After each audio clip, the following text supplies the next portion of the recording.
About 14 years ago, I set off on a 13-month round-the-world trip. One of my first stops was Kilkenny, Ireland. I caught a bus from town and arrived at Falscrath Castle, built in the late 1300s.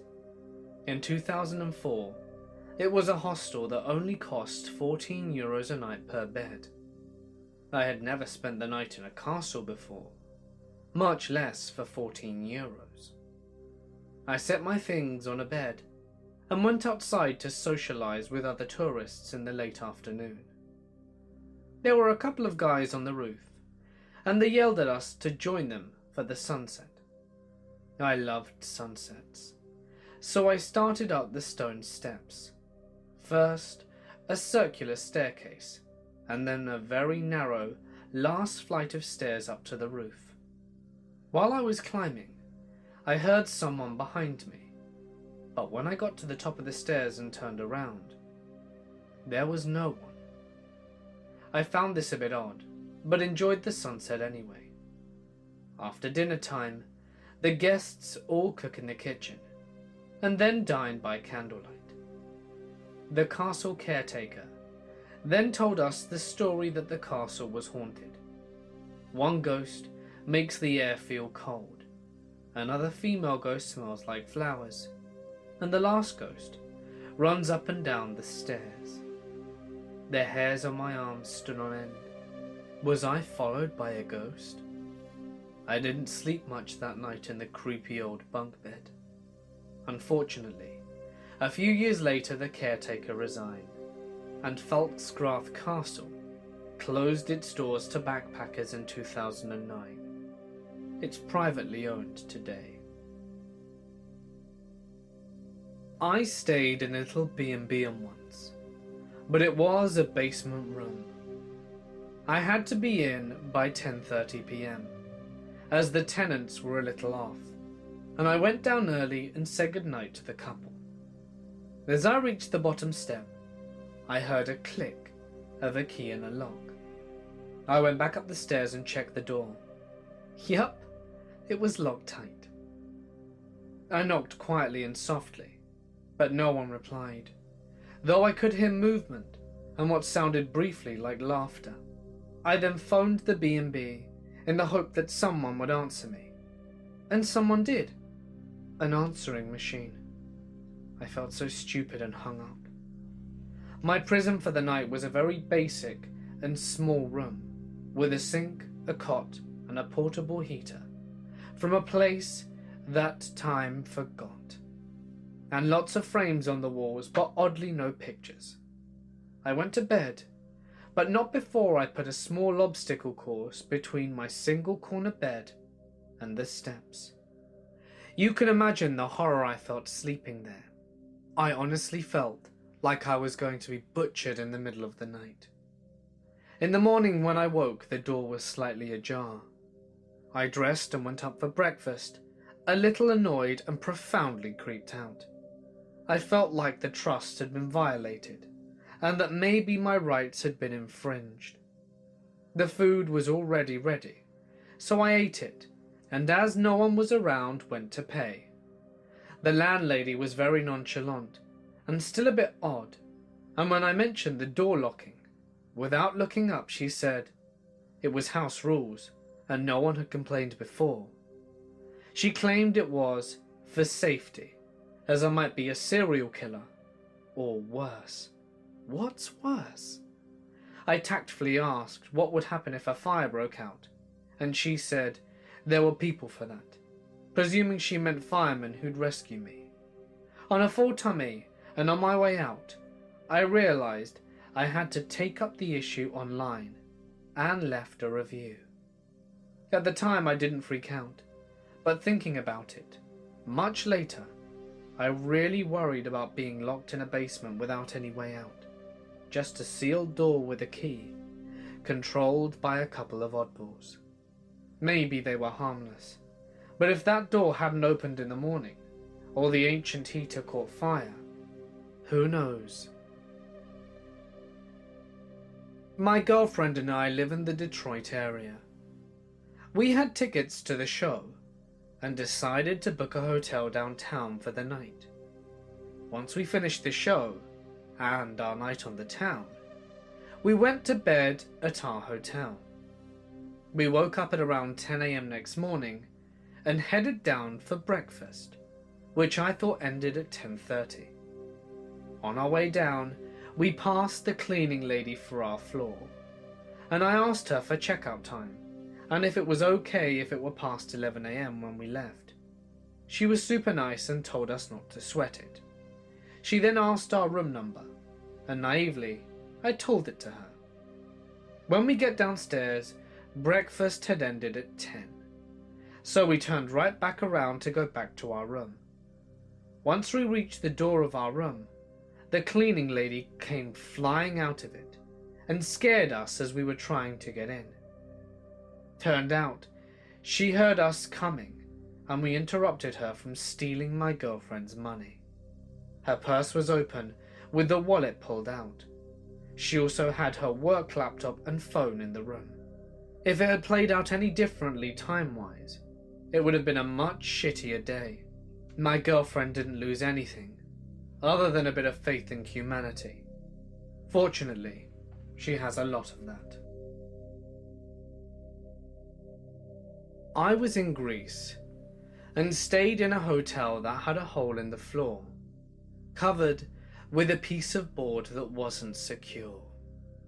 When I moved the board to see what was going on, there was dirt underneath it. Later, I was getting dressed and had the television on just for background noise. There was a staticky channel that kept going out, but I kept it on. It was obviously a Middle Eastern channel, and there was a man who was blindfolded. He had on a white shirt untucked, some pants on, and was missing a tooth on the top of his mouth. He was a little agape, and seemingly in shock. There were men in khaki military uniforms around him. And then they clapped as someone put what looked like a pack of cigarettes into his shirt pocket, and they walked away. There were wires connected to the pack of cigarettes that were long and went out to the side of the TV shot, so I'm not really sure how long they were, but after a few moments of me watching this guy with the cigarettes in his pocket, he was suddenly gone in a poof. I had just witnessed an execution. That was some pretty disturbing deep web stuff right there. I'm not sure why or how it was on the TV. It was pretty disturbing. I went into shock afterwards and switched off the TV straight away. I'm not really sure why or how it happened, but all that I know is that I never want to witness anything like that again. I stayed in a Motel 6 in Marina, California. I wasn't expecting 5-star accommodation, because hey, it's a Motel 6, right? Other than being a little noisy, we slept okay. The next morning, I started packing my stuff. I'm a lung cancer survivor and need special breathing equipment, CPAP, that helps me breathe at night. I unplugged my unit and went to disassemble it to be packed away. When I opened it up, it was chock full of roaches. Instead of breathing clean filtered air, I had been breathing in air filtered through roach leg hair. They were even in the tubing mask. I cannot even begin to describe how the horror of lifting that lid and seeing those little bastards scurry out of the deep into the inner workings of my equipment. Of course, they were in our bedsheets too, and our luggage.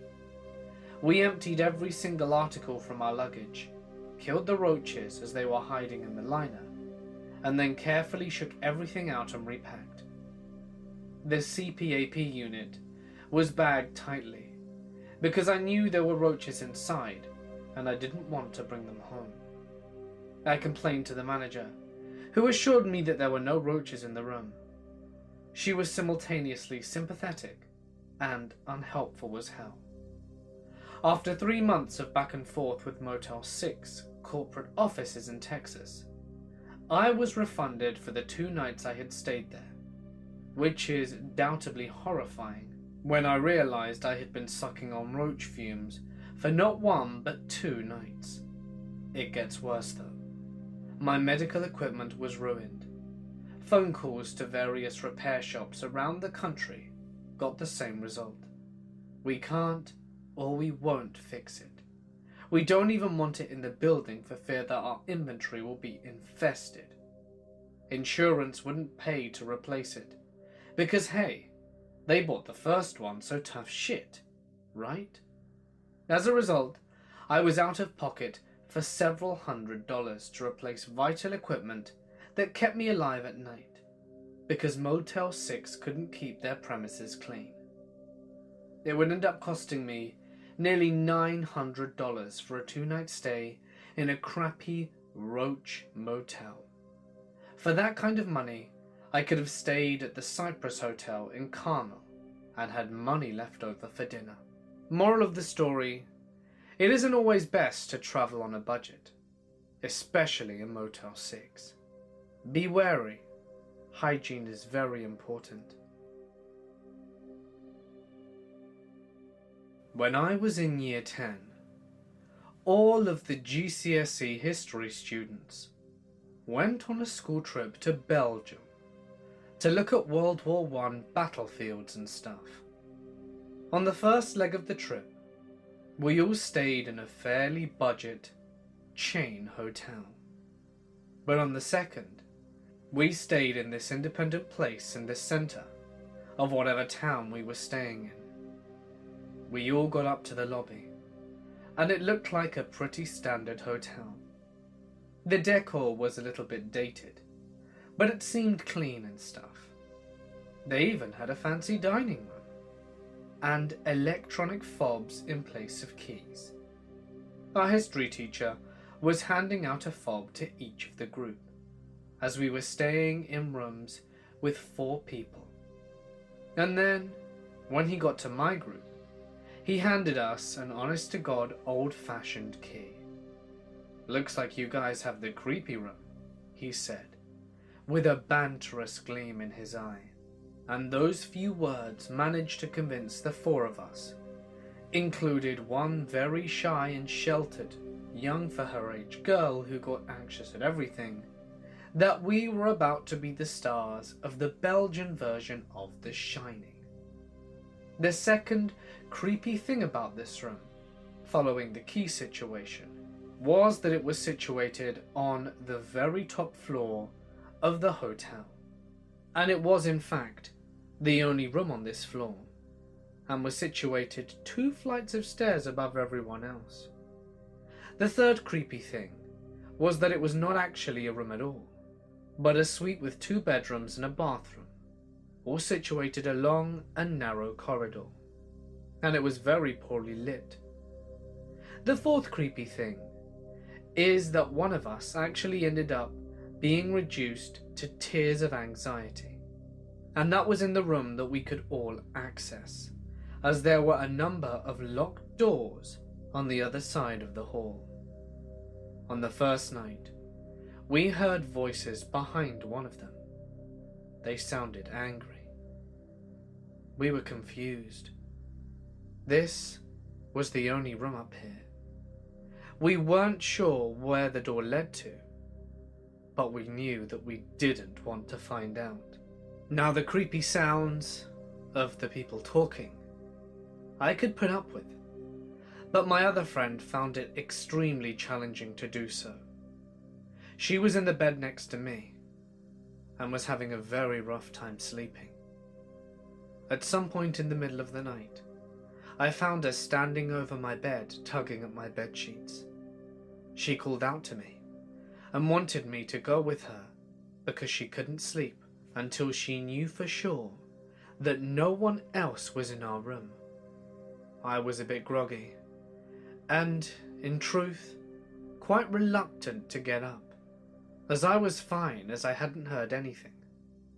But, hearing the desperate tones in my friend's plea, I staggered out of bed in my pajamas and decided to help her look around, but not before asking what exactly the problem was and what she had been hearing. Sure, we heard the voices too before we went to sleep, but we thought that perhaps, just on the off chance, that door could lead to some other stairwell, and we were just hearing faint sounds that were being echoed via that passageway. As far-fetched as that may have sounded, it certainly gave me enough comfort to manage to sleep. But she insisted that it wasn't that, as those sounds had faded a while ago, but instead been replaced with the sound of walking. As I mentioned before, this room was old, so creaky floors were an undoubted part of the experience. She insisted that she heard the creaks walking to and fro, as if someone was pacing occasionally down this long corridor. I didn't believe it for a second, but part of me, thinking that if that locked door did lead to some kind of other staircase, that perhaps someone was coming up and perving on the girls. I wasn't too convinced of the theory myself, but it was making my blood boil just thinking about it. So, up we got, our two friends still asleep, and started to look around. We first looked under the beds, to find nothing, and we crept into the dark hallway. We fumbled and managed to find the light switch, careful for it not to wake up our friends, and started looking around. As I mentioned before, the hallway was extremely thin, and there were no places to hide at all. There was nothing there, it was just a hallway. But as we kept looking in the other spaces and the other rooms, there was still nothing. We were dumbfounded, and my friend said if we could just sit on her bed together for a few minutes, just to see if we heard the noise. I agreed, knowing full well that it was very likely that I would close my eyes whilst on her bed and pass out, and that undoubtedly she'd have to go to my bed, because I would be out like a rock. To those of you wondering if I cared that my friend had occupied the bed for a few hours, I was exhausted, and at that point couldn't give two shits where my head fell. As we were listening for what seemed like ages, as I said before, I was undoubtedly drifting off. My friend, wide-eyed, was paying the utmost attention, but no sounds could be heard.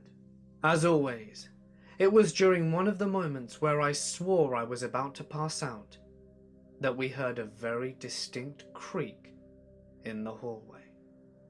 Now, just to be clear, there was absolutely no one else around. We thought for a moment that it could have been one of our friends in the other room. So, we quickly go and look out and search the place again. There's no one. She says that there must be someone behind the door, and that they must have sneaked in and then quickly closed the door behind them. But I insist that it would be very unlikely, as doors are naturally quite loud, and the improbability of them being able to creak, go back in, close and lock the door, which by the way used the same old style key that we had, would have been next to none. So there we were, creeped out of our minds. At this point, I was becoming more and more freaked out, as everything was starting to piece together better in my head. At first I thought it was just my friend, but now I was starting to believe her. I was growing fearful myself of what the hell was going on here. After turning on most of the lights and looking around the place again and confirming that neither of us could find anyone and that no one was here. We both sat on her bed again, until of course we both passed out from exhaustion, being unable to find anyone. That morning, over breakfast we were speaking to the other girls in our room, and asked them how they slept. They said they slept fine, and asked the same question to us, although it was self-evident from our puffy eyes that we hadn't had the best night. But it didn't matter. We were still chipper about being in Belgium and enjoying our time away. It wasn't until that evening, when we had to return to those blasted dormitories, it wasn't until the late evening, when we remembered that we would have to spend one more night in that room, did we start to panic. We went back up into our room, and when I arrived, I noticed that something was wrong. I always put my pajamas under my pillow after I sleep, and I did the bed. That is how I'd left my room. We'd put the do not disturb sign on the doors, because one of our friends had this very annoying thing. She always thought that everyone was trying to steal her stuff, so she flat out refused to let housekeeping in to do any of their job. It wasn't really a problem in this occasion, because we'd only used the bed sheets once, but even so, my pajamas were on the floor by the bed. I found this extremely odd. It hadn't happened to any other of my friends, and nothing else seemed amiss. Not to mention, obviously housekeeping hadn't come in, not only because of the door sign, but most of all because nothing had been changed in the slightest. That night, I was trying to watch something on my iPad with my scared friend, who kept jumping at any noise she heard, which was, of course, our other friends. She fell asleep, and then I crawled my way back into my bed. I'm not gonna lie, I was quite afraid, and the fact that it was pitch black amplified the darkness. You know how it is. You start thinking that there are things out there when obviously there aren't, and it just amplifies your fear tenfold. So there I am, pulling the blankets over my eyes, trying to fall asleep. And I do, but at some point during the night, I twist feeling cold. Trying to search for my blanket, I open my eyes and see that it's on the floor. Now, it wasn't on the floor like it had just fallen or I'd kicked it off, but it was as if it had been pulled and placed neatly at the very end of the bed. I was absolutely bricking it at this point, and I don't mean metaphorically, I mean literally.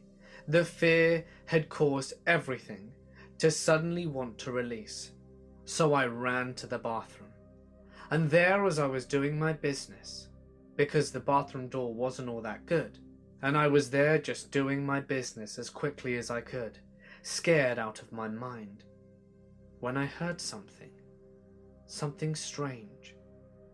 It sounded like a scratch. Just so that you're aware for the layout, the bathroom was adjacent to that door that we didn't know what was behind. I heard scratching. I wasn't really sure what it was. Was it a key? Was it a cat? Or was it something else? I quickly finished and flushed, and the sound seemed to go away. I made my way back into bed, and tried listening as intently as possible. Fortunately for me, that was the last I heard, and just as I was drifting off trying to pay attention to each and every sound, other than the snoring of the girl next to me, I heard it. A creak, and then another creak. There was someone in the room. I lanced out of bed, darted for the open door, and looked straight out into the hallway, only to be met by a fat lot of nothing. I was profoundly creeped out, and went to bed, said prayers which I hadn't said in absolutely ages, and passed out after what felt like hours. I'm gonna be honest, I was glad that my friend had fallen asleep when we were watching a film on my iPad, because I don't think I would have been able to stand her being awake with me. When I woke up in the morning, I was exhausted, even more so because we had to leave even earlier to make our way back to England.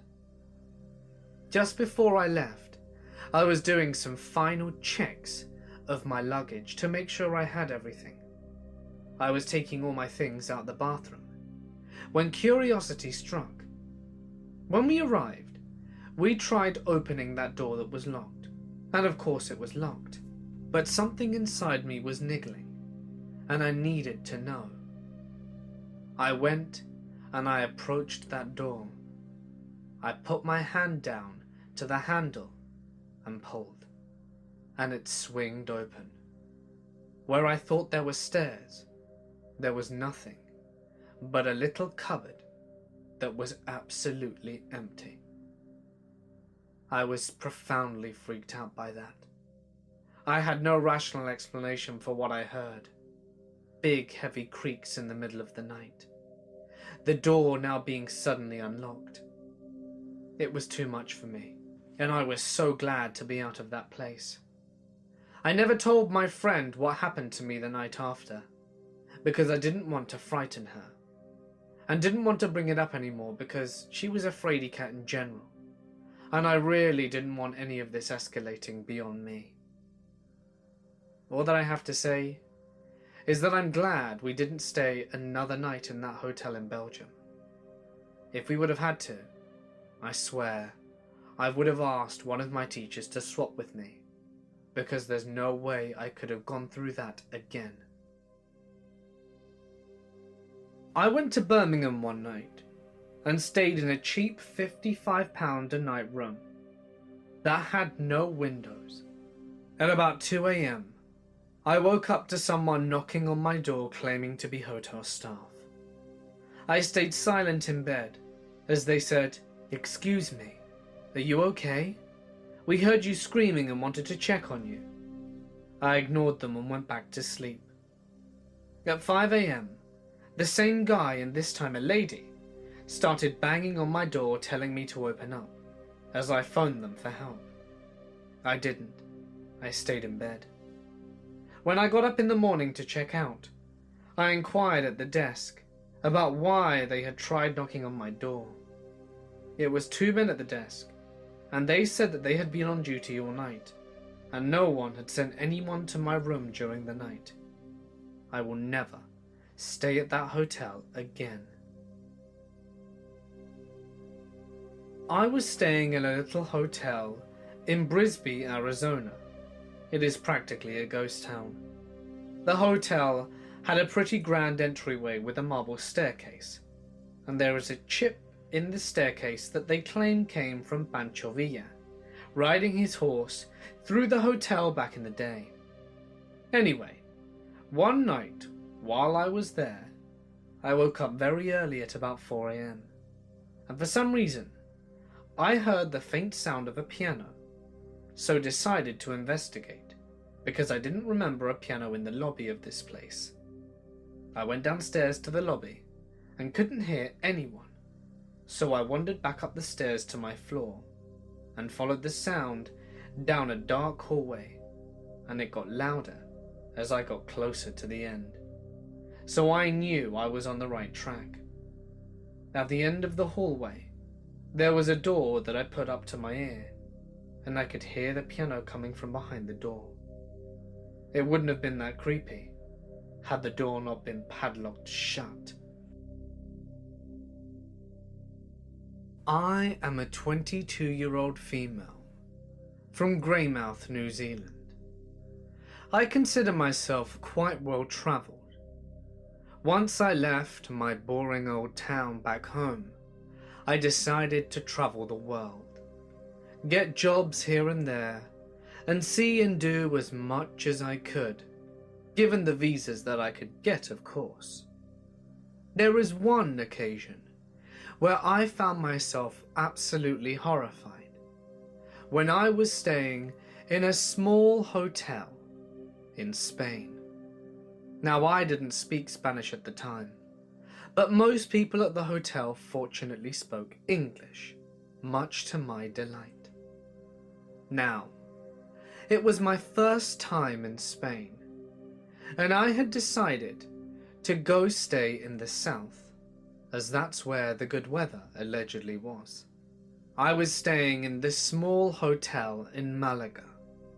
I can't remember the name for the life of me, as it has been a few years now.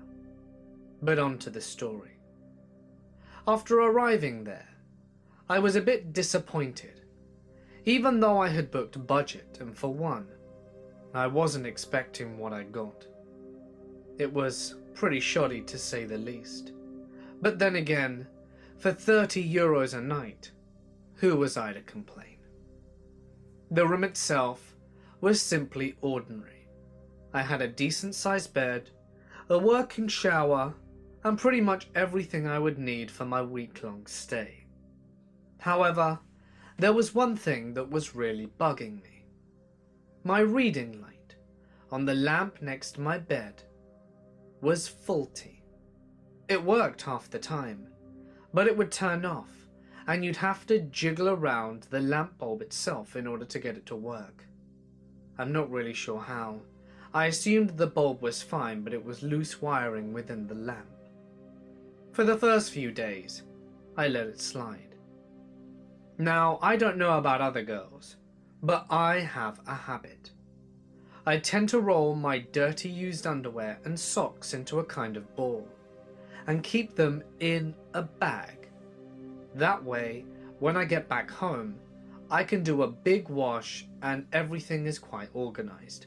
I know it sounds very specific, but it is what I do.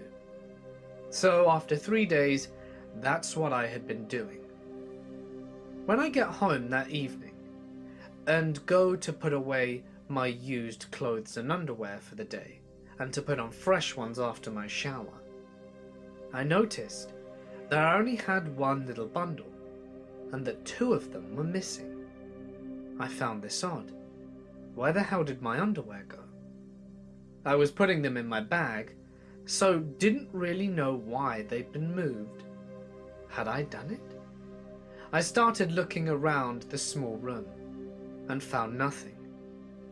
At first, I contemplated a few possibilities.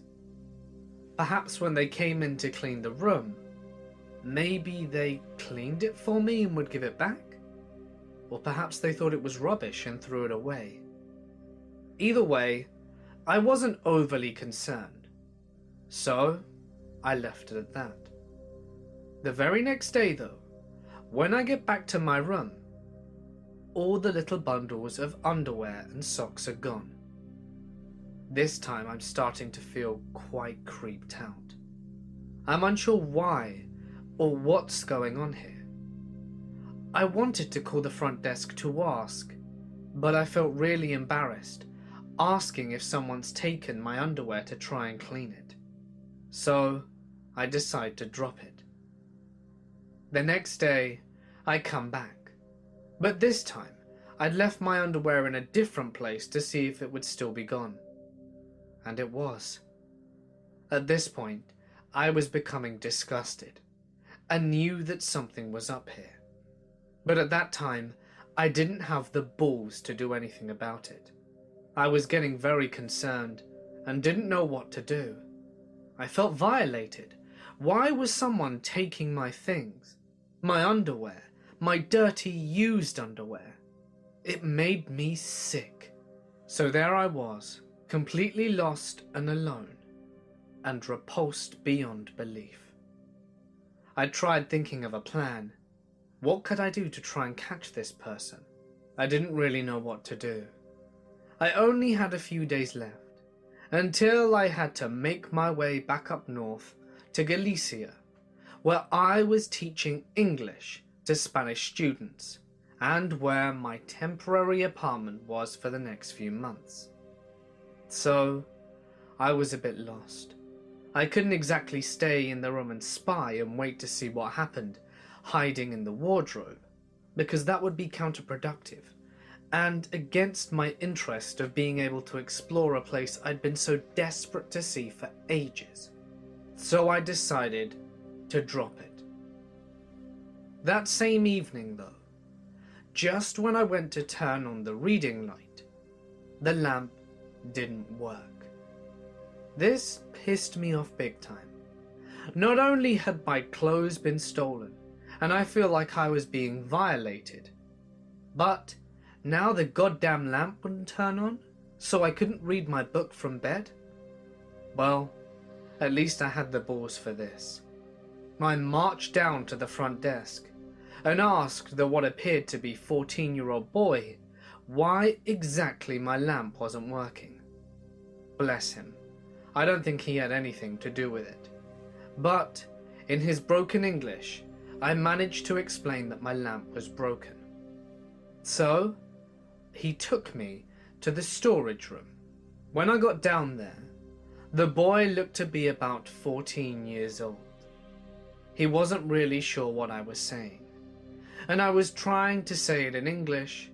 I tried saying it in Spanish by adding an O on the end of lamp, lampo, which apparently didn't mean anything, and was getting very frustrated by this.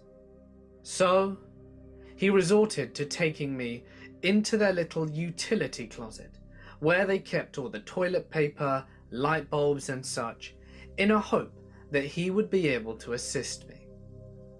When we got there, it was fairly big, slightly bigger than I expected for the cupboard, and I was looking around and pointed to a light bulb, but still made the shape of a lamp. He still wasn't understanding me. But in a moment of genius, I think he finally understood what I was saying, and brought me round past some shelves where they kept the bigger stuff. It was there that the lamps were. But at that moment, something inside me dropped like a stone. Bundled in a small corner in the darkness of that cupboard was my underwear. Not my socks, just my panties.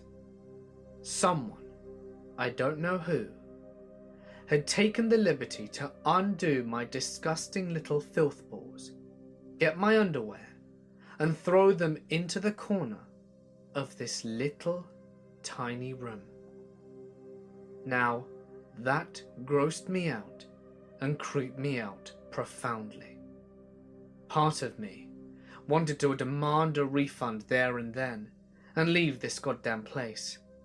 But being a realist, I knew it unlikely that I'd be able to find a hotel at this time of the evening, let alone have all the struggle of going around searching for one.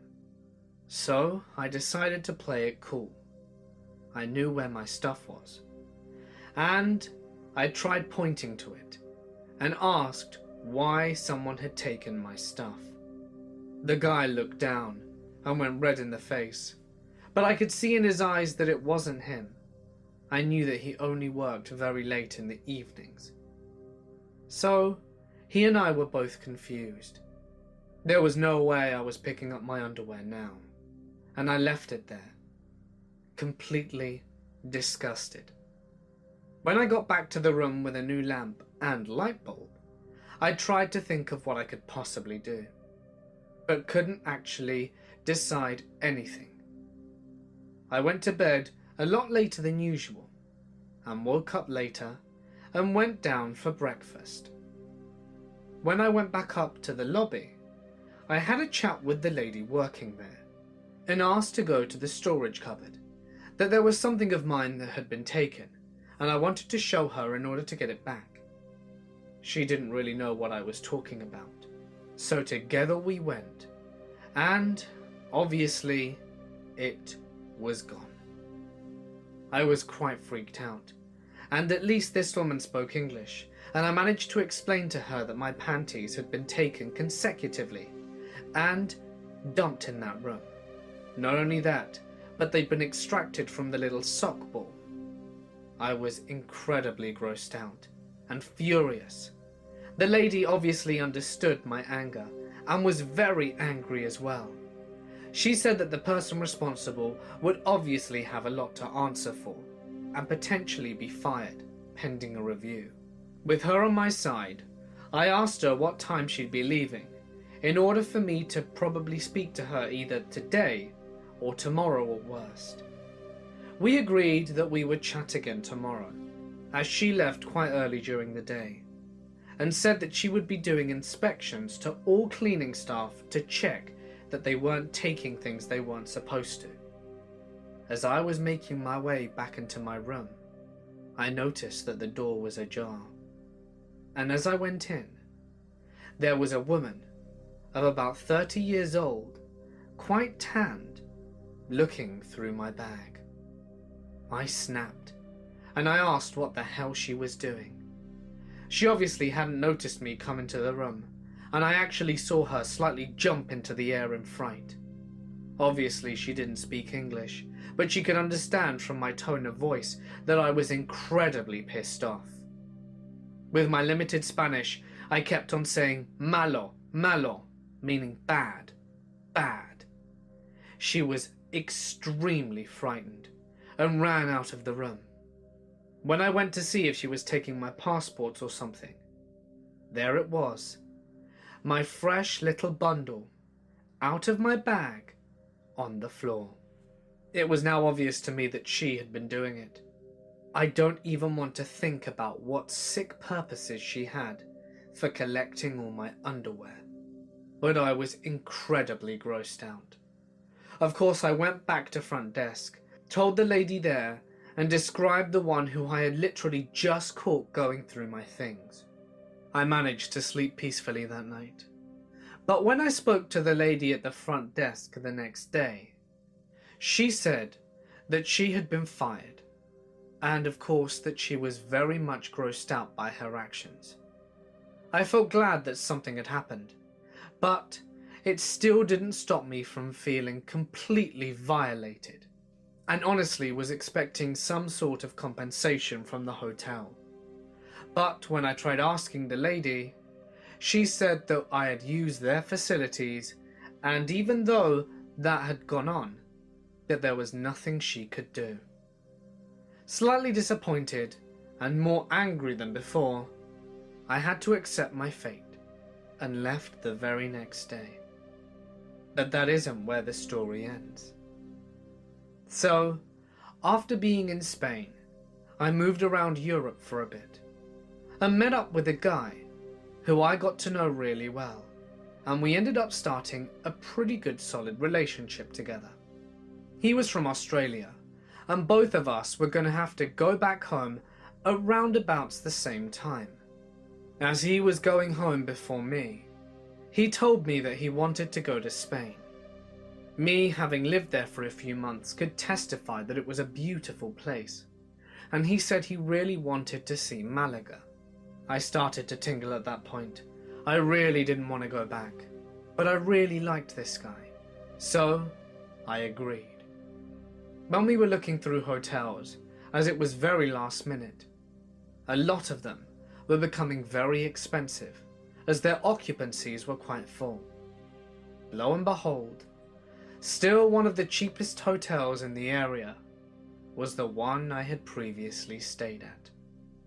I had told him what happened when I went there, but his charm and charisma won me over, insisting that the lady was fired and that the experience I had was all because of the woman. But this woman was now gone, but that I should be fine and everything would be okay. I was charmed by his words, and much against my gut instinct, the booking was made. When we got there, the first 2 or 3 days went swimmingly. There were new staff, I didn't actually recognize anyone from last time, and was feeling pretty good. All the bad feelings had pretty much disappeared. But we were in town, and we needed to go back and get something from the hotel. So together we went, and just as we were walking through a corridor to get to our room, we saw a little housekeeping trolley. Okay, whatever. We had to squeeze past it as the corridors were fairly narrow. and the door to the room that someone was cleaning was left wide open. Inquisitively, although I'm sure most people do it, as I was scooting past, I briefly glanced into the room, and there I saw the same woman who had stolen my underwear. She was doing a bed and didn't notice me, but that was the last straw. It then clicked that the woman had lied to me. She hadn't fired her. She probably just told her not to come in whilst I was away, and that really pissed me off. I didn't say anything until we got to the room, and then told my boyfriend. He, being much stronger than me, just said that we should find somewhere else and leave, which is exactly what we did. We left them a piss-poor review as well, and I am never going back there. A word of warning to all you ladies. There are definitely creepers out there, and you never know who they are or what they look like. Boy or girl, they exist.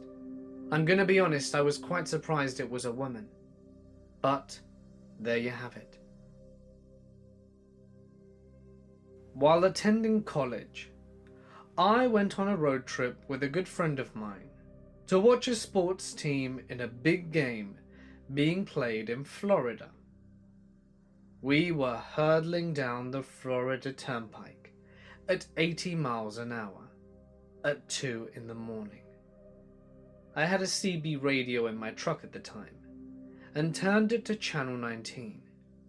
When out of the darkness, a voice from the radio said, in the creepiest way possible, "I didn't know you Tennessee boys could read a map." We responded with some nervous laughter. Turns out, it was a trucker that saw us pass him and noticed our TN license plate. He was super helpful and told us there wasn't much around, but that there was a motel that we could try up the road. We thanked him and headed that way. Getting off the exit and following his directions brought us to a motel that, I kid you not, looked exactly like the one from the movie Psycho. We went into the office, but there were no lights on, and it appeared to be empty. A quick walk down the handful of rooms yielded no more lights, people, or other cars, or any signs of life in general. We went back into the office, just to see if we had missed a sign or something, and I said very loudly, "Hello?" At that moment, a young guy that had been asleep on a cot behind the front desk got up and asked what we needed. We said we wanted a room, and he responded, "Pick whichever you want. They're all unlocked." We ended up picking one. All it had was 2 queen beds. They appeared reasonably clean as far as motels go, but it was creepily outdated. The bathrooms were completely covered in old tile that was brownish green, and for some reason reminded me of an old high school gym locker room.